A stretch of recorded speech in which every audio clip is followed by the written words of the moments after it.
que eu aprendi lendo As 48 Leis do Poder. Esse é um dos melhores livros que eu já li na vida. Eu indico ele para qualquer pessoa. Só que ele, sem sombra de dúvidas, não é o livro mais fácil do mundo de ler. O autor é Robert Greene. Ele traz uma linguagem um pouco mais complicada, traz muitas histórias antigas, então você precisa ter muita paciência para ler esse livro. Além do mais, ele é cheio de dualidades, de duplo sentido, então você também tem que saber filtrar o que você vai tirar desse livro, o que você vai descartar, porque tem muitas leis aqui que não dá para você levar ao pé da letra. Por exemplo, tem uma lei que diz: aniquile totalmente o seu inimigo. E é óbvio que você não vai sair por aí as pessoas, né? Não dá. Mas é sobre você entender a linguagem figurada, do que o autor está querendo dizer com aquela lei. Então eu vou trazer aqui algumas leis que mais me impactaram e de uma forma bem resumida para poder te ajudar, para poder fazer sentido para você.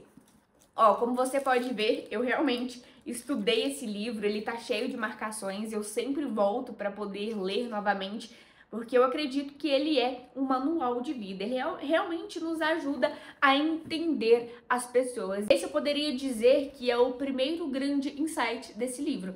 Tem uma passagem aqui logo no início, bem na introdução, onde nem tinha chegado nas leis ainda, que o autor diz: se você quer ter poder, então você precisa estudar as pessoas, porque a gente convive em sociedade, a gente precisa das pessoas.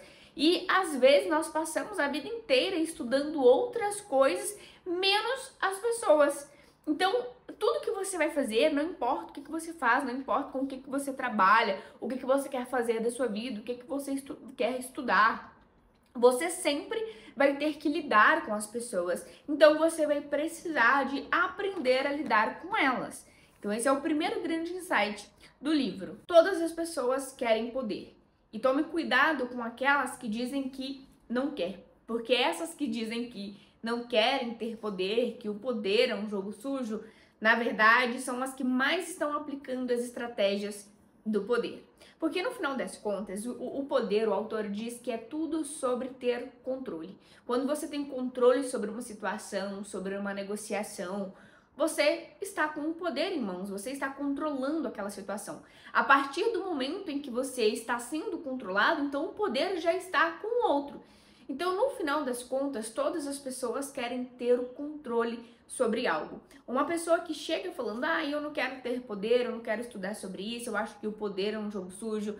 O autor diz que ela está usando uma estratégia para ser vista com mais credibilidade, do tipo: nossa, como ela é boazinha, como ela é do bem, como ela é simples, né? E aí automaticamente você tende a confiar mais nessa pessoa que é simples, que não demonstra ter poder, e aí automaticamente ela já está exercendo um certo controle sobre você. Significa que ela então está com o poder em mãos. Então, se você não aprender a jogar o jogo, você vai estar nele de qualquer forma, só que você não vai estar jogando, você vai perder, você vai entrar no jogo para perder. O poder, no final das contas, é sobre um jogo que ou você ganha ou você perde. É a mesma coisa que eu falo sobre a persuasão com os meus alunos. Ana Lu, por que eu tenho que estudar sobre persuasão? Porque se você não persuadir, você será persuadido. Não existe aqui uma segunda possibilidade, não existe um meio termo. Ou você, em uma negociação, vai conduzir, ou você será conduzido. Então é melhor que você saiba sobre as estratégias de poder para você poder usar para o bem e também para você saber quando estiverem usando com você. Porque assim você vai saber como lidar, você não vai ser uma pessoa fácil de ser manipulada, você não vai ser fácil de passar para trás. É exatamente por isso que a gente precisa de estudar sobre o poder. E a primeira lei, agora sim, vamos partir para os insights de verdade, esse foi só uma prévia, mas a primeira lei que mexeu muito comigo foi a Lei 1, que diz: não ofusque o brilho do mestre. Basicamente, ela quer dizer que você não pode, de maneira alguma, tentar se sobressair para as pessoas que estão acima de você, porque isso vai soar como arrogância. Eu sei que, às vezes, a gente entra em uma determinada empresa e a gente se apaixona pelo nosso trabalho e, às vezes, a gente tem uma ideia que pode mudar a forma como toda a equipe está trabalhando. Pode fazer até com que a empresa lucre mais, às vezes você está com uma ideia muito boa, você quer ser promovido.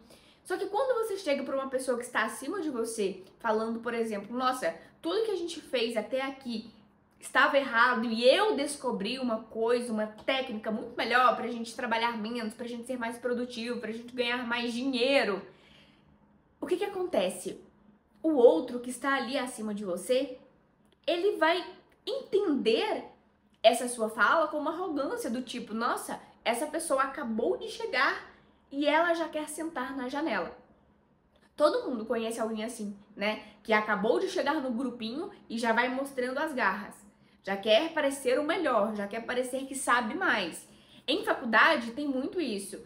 Por exemplo, quando você tá ali, né, na sua turma, todo mundo ali no mesmo período, e vem outras pessoas de outros períodos que talvez repetiram aquela matéria ou que ainda não fizeram, umas pessoas que estão um pouco mais à frente, e elas estão na sua sala vendo um conteúdo que talvez elas já viram outras vezes, então é óbvio que elas sempre vão saber mais. Quando elas mostram isso, que elas sabem mais, todo mundo já fica tipo, nossa, mas tá querendo aparecer. Nossa, a fulana vai falar de novo.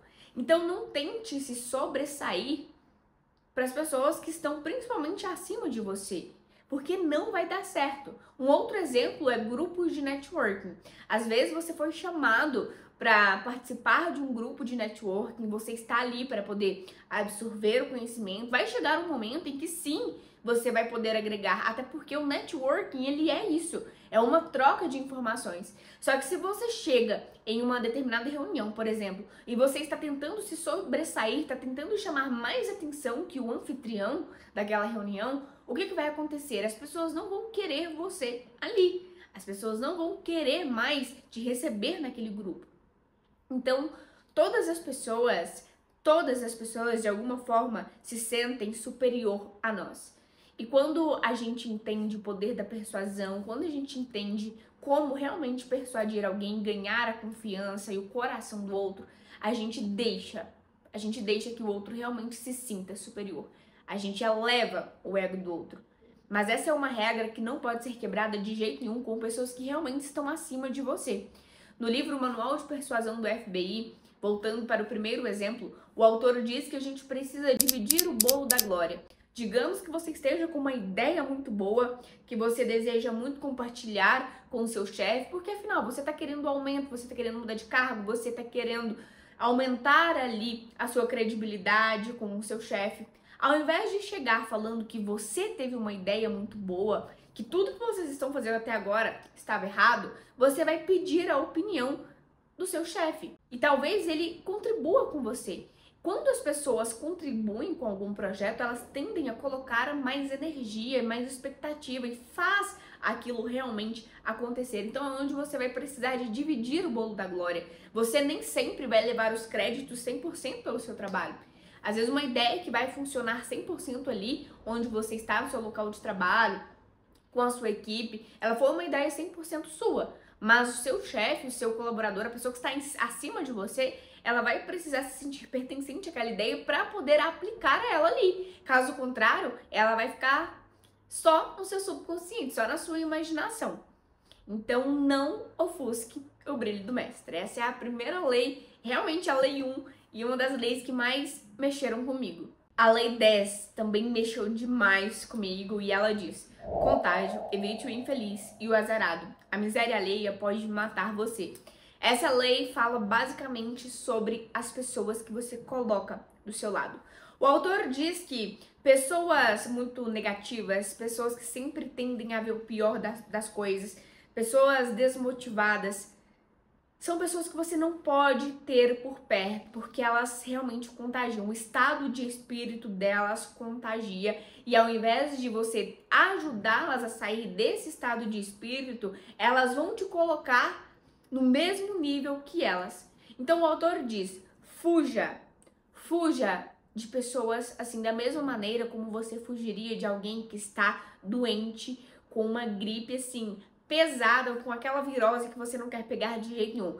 Lembra quando a gente estava no Covid, que a gente estava assim, se afastando o máximo das pessoas? Que a gente tinha um maior cuidado com quem a gente ia se encontrar? É a mesma coisa. Não tente bancar a salvadora da pátria, aquela pessoa que tende a ajudar todo mundo, que vai levantar, que vai ajudar a ter ambição, porque não vai. Às vezes a sua vida só não está indo para frente por causa das pessoas que estão perto de você. Por causa dos seus amigos, por causa das pessoas que estão influenciando a sua vida. Talvez era para você que está tendo muito mais resultados, só que você está em um grupo de indivíduos que o tempo todo te deprecia.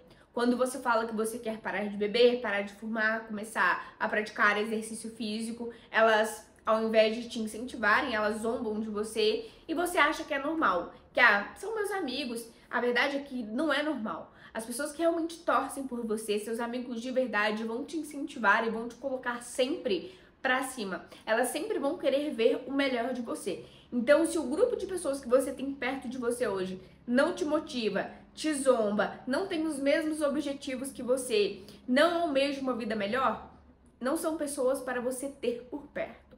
Contágio, evite o infeliz e o azarado, a miséria alheia pode matar você. Lei 34. Seja aristocrático ao teu próprio modo. Haja como rei para ser tratado como tal. Eu amo essa lei porque eu aplico ela todos os dias na minha vida. Ela basicamente diz: se você quer ser percebido como uma pessoa autoconfiante, se comporte como uma pessoa autoconfiante. Se você quer ser percebido como uma autoridade, se comporte e haja como uma autoridade. Olha só, a maneira como você se comporta em geral determina como você é tratado. No longo prazo, aparentando ser vulgar e comum, você fará com que as pessoas o desrespeitem. Não adianta você querer ser percebido como uma pessoa autoconfiante se você não se comporta como uma pessoa autoconfiante, se você não age como uma pessoa autoconfiante. No final das contas, é sobre você aparentar ser. Claro, o ser é muito importante, eu falo muito isso com os meus alunos. Se torne uma autoridade, você tem que dominar os conteúdos da sua área, você tem que ser muito bom naquilo que faz, você tem que buscar conhecimento.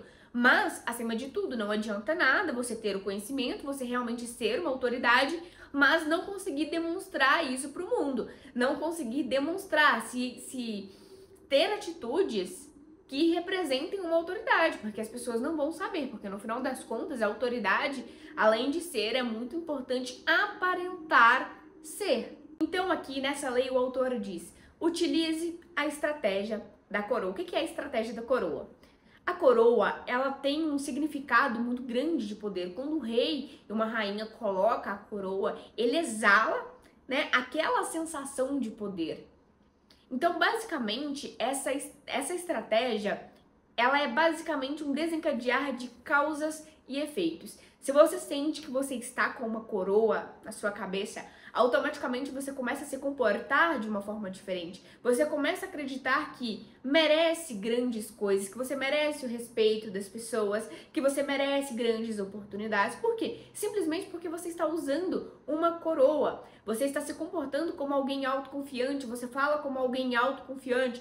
Então, automaticamente, as oportunidades que vão aparecer por você, para você, são coerentes com essa energia que você está exalando. É o que eu sempre digo: finja até que se torne real. Eu me tornei uma pessoa mais autoconfiante usando essa lei. Uma vez eu escutei a frase: finja até se tornar aquilo que você quer ser. Eu era extremamente tímida, eu falava praticamente pra dentro, ninguém conseguia ouvir a minha voz, era realmente uma voz de menininha. Então, quando eu comecei a empreender, eu vi que eu precisava mudar isso, senão eu não iria vender nada. Então, eu comecei a me comportar como se eu fosse alguém mais autoconfiante. E aí, automaticamente, eu já fui realmente me tornando. Eu não vi qual foi o momento que eu realmente me tornei, que eu deixei de ser aquela menina insegura que falava pra dentro, para uma mulher que construiu uma marca pessoal forte e que hoje está se comunicando para muita gente. Então, finja até que se torne real. Essa estratégia da coroa, ela é perfeita e você pode começar a aplicar ela hoje na sua vida. Bom, o livro ele é muito grande, eu não vou me estender, mas se você quiser que eu traga mais leis do poder e te ensinando também com exemplos práticos como aplicar, comenta aqui a parte 2, peça a parte 2 que eu vou trazer para você. Tchau!